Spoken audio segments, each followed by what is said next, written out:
Good morning, friends. Today we're going to finish James and the Giant Peach. We've been reading this book for so long, like 4.5 weeks. And so I'm so excited to see what's going to happen at the very end for James and all of his friends. If you remember last time, they realized they were in New York City. I think they realized they were in New York City. They realized they were in America. And everyone in America thought that they were a giant bomb because they were this like huge circle looming over New York City, and no one knew who they were, what they were doing there, what was happening.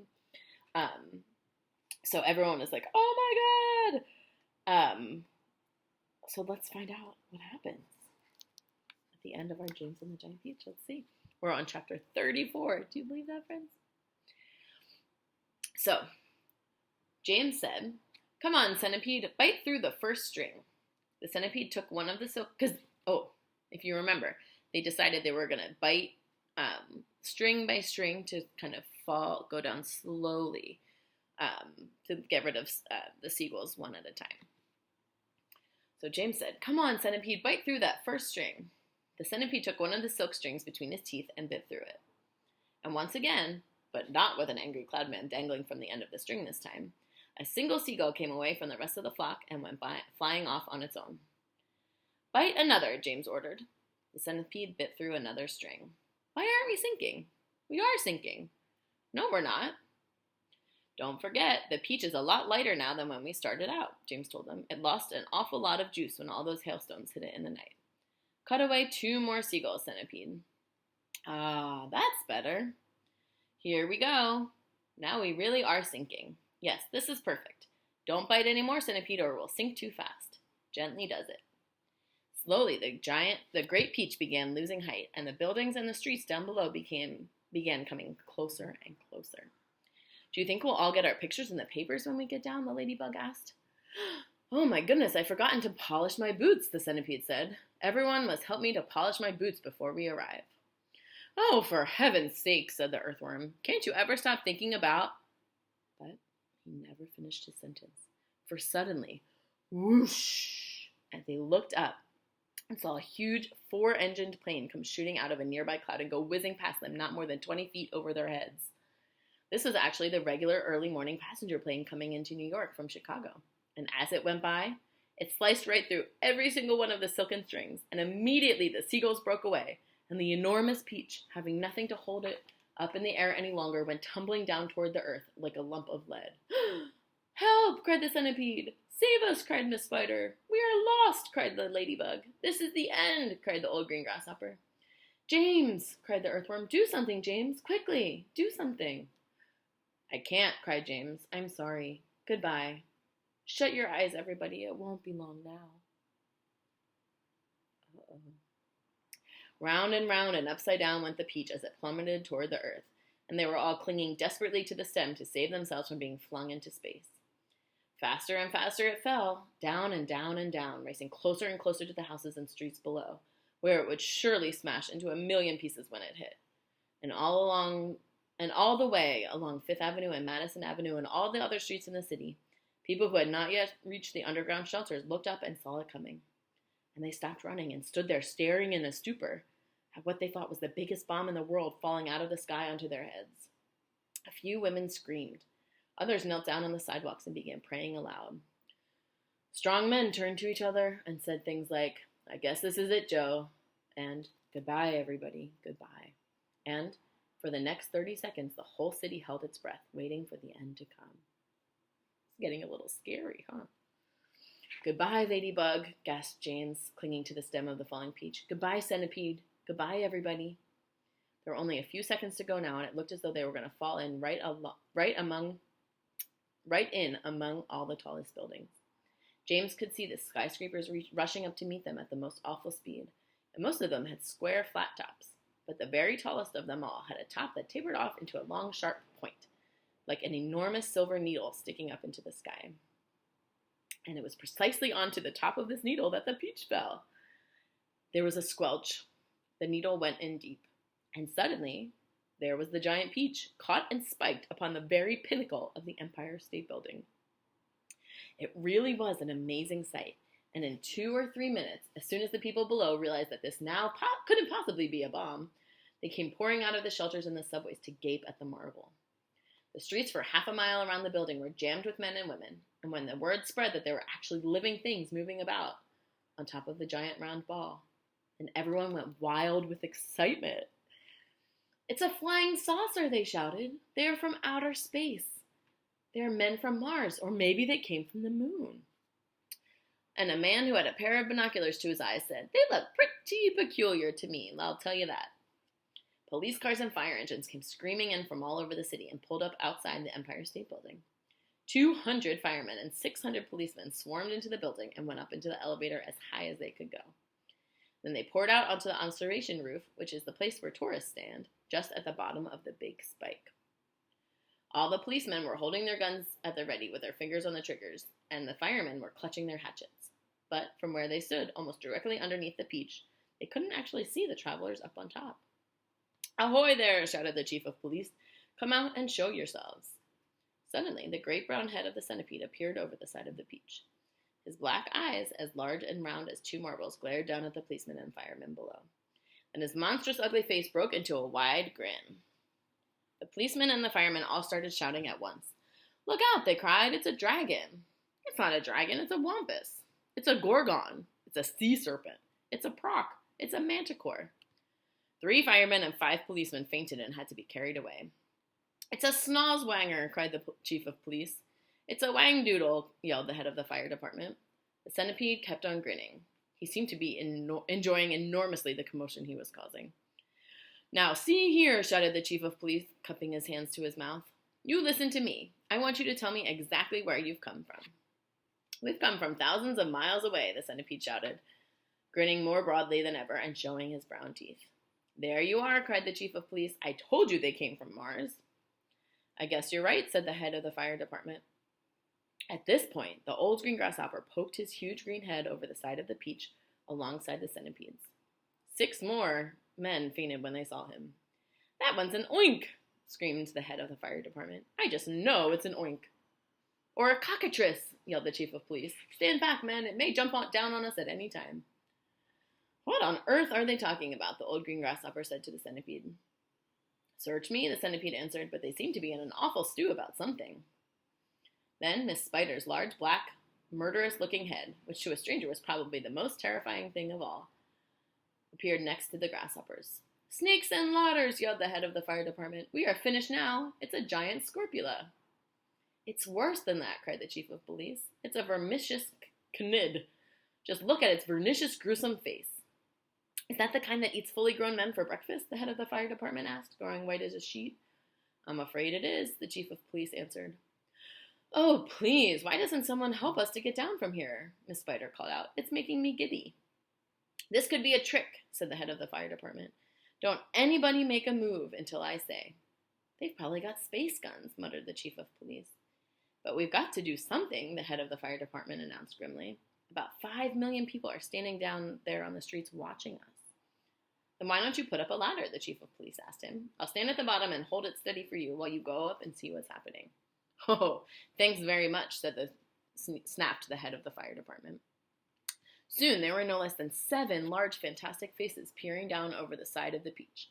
The centipedes, the old green grasshoppers, Miss Spiders, the earthworms, the ladybugs, the silkworms, and the glowworms. And a sort of panic was beginning to break out among the firemen and the policemen on the rooftop.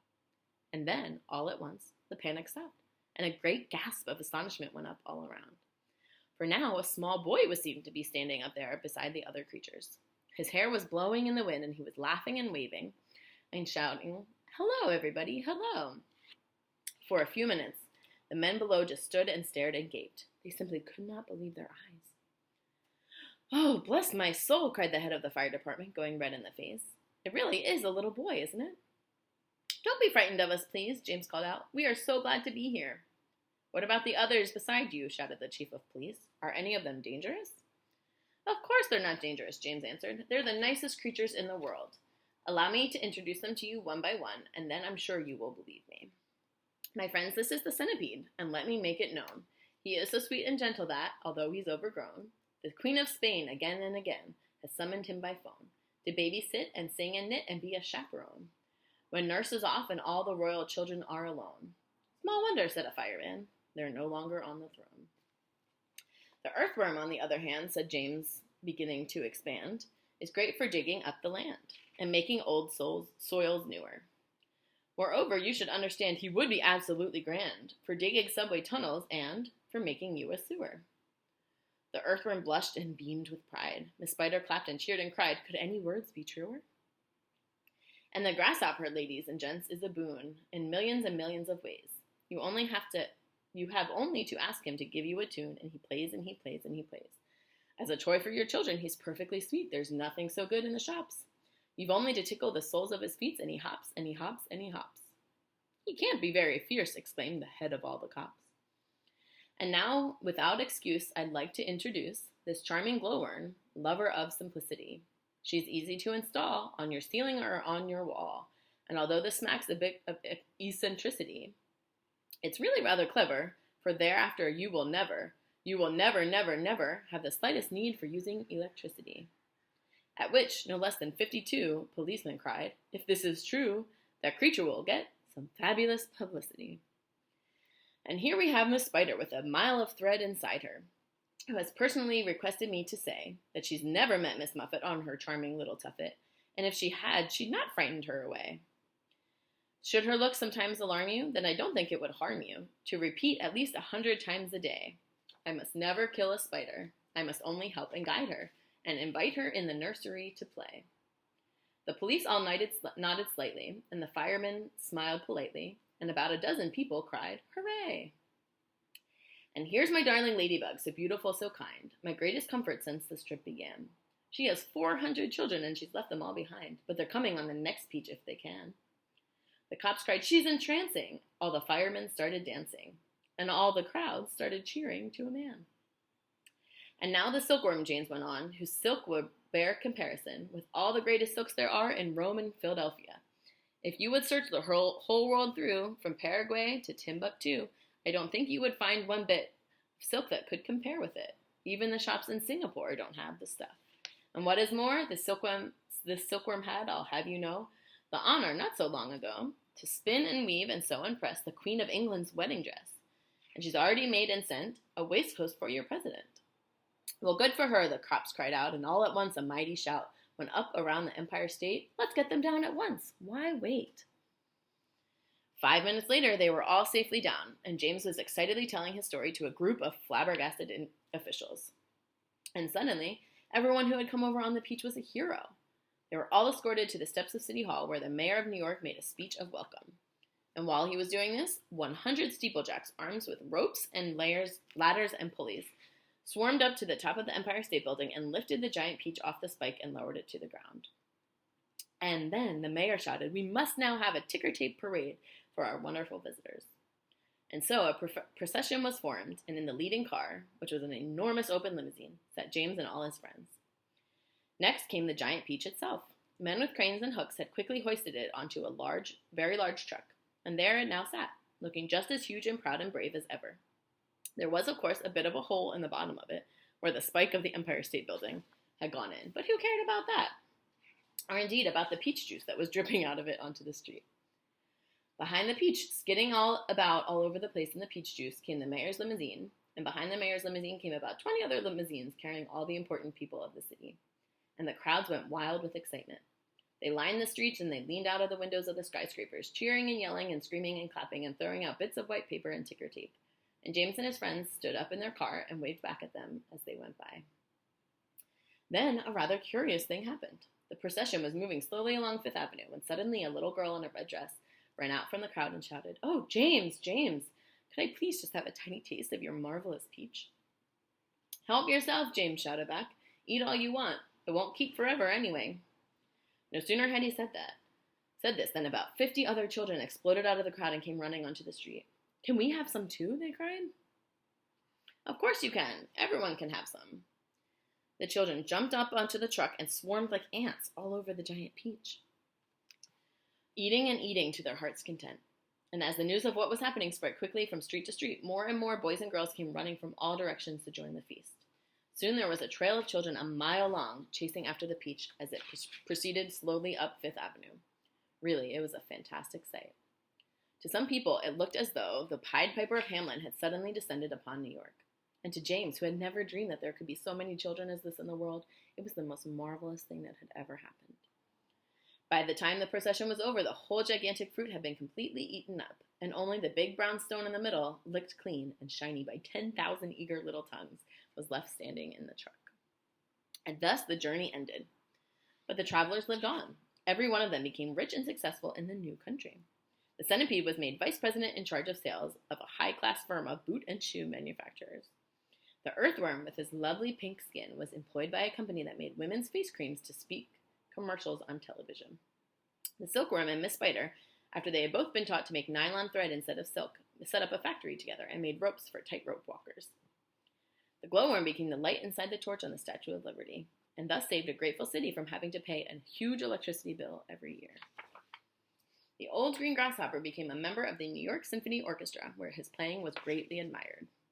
The ladybug, who had been haunted all her life by the fear that her house was on fire and her children all gone, married the head of the fire department and lived happily ever after. And for the enormous peach stone, it was set up permanently in a place of honor in Central Park and became a famous monument. But it was not only a famous monument, it was also a famous house. And inside the famous house, there lived a famous person.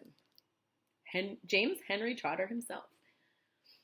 All you had to do any day of the week was to go and knock upon the door, and the door would always be open to you, and you would always be asked to come inside and see the famous room where James had first met his friends.